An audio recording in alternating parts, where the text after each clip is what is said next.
السلام عليكم ورحمة الله وبركاته. ازيكم حبايبي عاملين ايه؟ اللهم صل وسلم وبارك على سيدنا محمد وعلى آله وصحبه وسلم. كل سنة وانتم طيبين. العيد على الأبواب، يعود عليكم بخير إن شاء الله جميعا. عايزين نعمل شوية تخزينات للبيت عشان العيد جاي. فأول حاجة هنبدأها صلصة الطماطم أو القوطة المعصورة. طبعا القوطة دلوقتي رخيصة في السوق. بيجي عليها أيام بتبقى غالية جدا. فاحنا دلوقتي هنصلصها ونحطها في أكياس وهنطلع منها على الأكل على طول أو على الطبيخ على طول، مش هتاخد وقت معانا. يلا بينا نشوف هنعمل ايه. هنقول المقادير مع بعض، هنشوف هنعمل ايه. انا جايبه قوطه الكميه اللي انتوا عايزينها. انا جايبه قوطه رخيصه جدا، انا جايبه الاربعه ب10 جنيه وحمرا وجميله، وجبتها وغسلتها ونضفتها وحطيتها في حله وشلت منها الحاجات اللي مش لطيفه او كده. لو فيها حاجه سوسه حاجه، بس هي ما شاء الله عليها جميله جدا ورخيصه جدا. انا جايبه الاربعه ب10، مش حاجه، بتوصل بعد كده ل15 و20 جنيه. فهنشوف هنعمل فيها ايه. وده بنجر مبشور او مضروب في الكبه. انا بجيب البنجر ايام اللفت بقى والحاجات ديت، فبجيب البنجر بحطه في الكبه، بغسله حلو غسله حلوه، بحطه في الكبه وبضربه وبحطه في علب زي كده وبفرزه في الفريزر، بحطه في الفريزر وباخد منه زي ما انا عايزه. دي معلقتين سكر لكل حله معلقه، ودي ماده حافظه، السكر ماده حافظه وبيشيل الحموضه. وهجربوا الفكره دي وان شاء الله هتعجبكم. يلا بينا بقى نحط الطماطم على النار واقول لكم هنعمل فيها ايه. كده حطيت القوطه على النار، ههدي عليها النار، مش عايزاها عاليه. تمام كده. هنحط معلقه سكر عليها،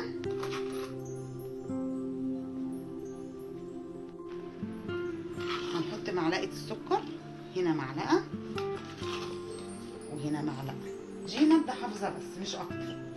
وادي البنجر مبشور وحطاه في الكبه، هحط برضو هنا معلقه.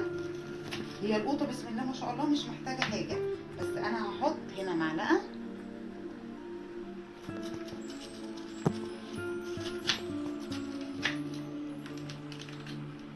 وهنا معلقه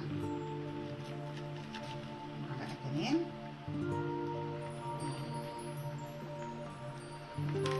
وهنسيبهم، هنوطي عليهم، هنسيبهم يتسبكوا، ولما يتسبكوا هوريهم لكم وهشوف هنعمل فيهم ايه بعد كده. كده حطيناها على النار وابتدت تتسبك. هي لسه طبعا بدري عليها شويه، هنخليها تتسبك براحتها، نوطي عليها. اهم حاجه انا لا حطيت ميه ولا حطيت اي حاجه، هي هتجيب الميه بتاعتها وهنوطي عليها عشان ما تشطش مننا او تتحرق من تحت. وهنوطي عليها وهنسيبها، واول ما تتسبك انا هوريكم هتوصل لغايه قد ايه وهتبقى عامله ازاي. معايا بنتي بقى عايزه تقول لكم حاجه. قولي يا كوكي. تنسوش اللايك واشتركوا في القناة. دي كده بقى مراحل القوطه لما اتسبكت. بصوا شايفين الميه اللي فيها، انا لا حطيت ميه ولا حطيت اي حاجه. تمام. بصوا، وبصوا البنجر عامل مديها لون عامل ازاي. عايزه اقول لكم ان البنجر مفيد جدا جدا للانيميا وحلو للاطفال.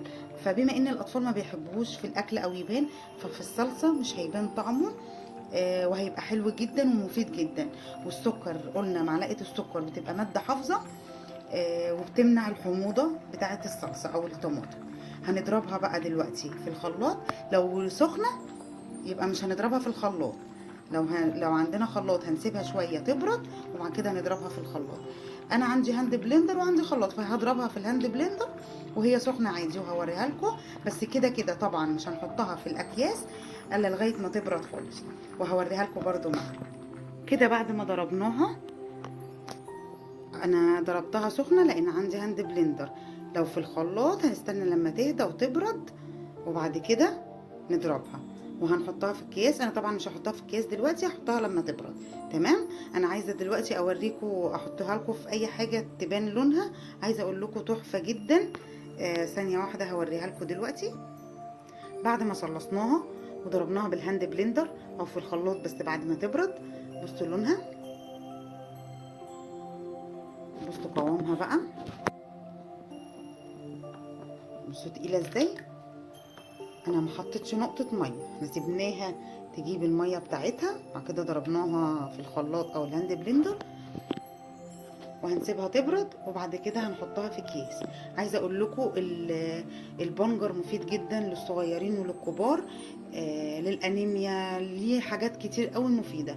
معلقه السكر للحموضه تحفه وماده حافظه كمان. ان شاء الله الخزين ده بينفع جدا يا بنات.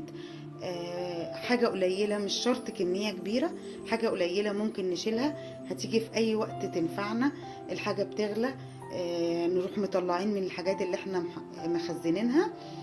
ان شاء الله يا رب يكون الفيديو نال اعجابكم واكون عند حسن ظنكم، وما تنسونيش في ذكر الله والصلاة على النبي عليه افضل الصلاة والسلام، وربنا يديمها علينا نعمة. والسلام عليكم ورحمة الله وبركاته.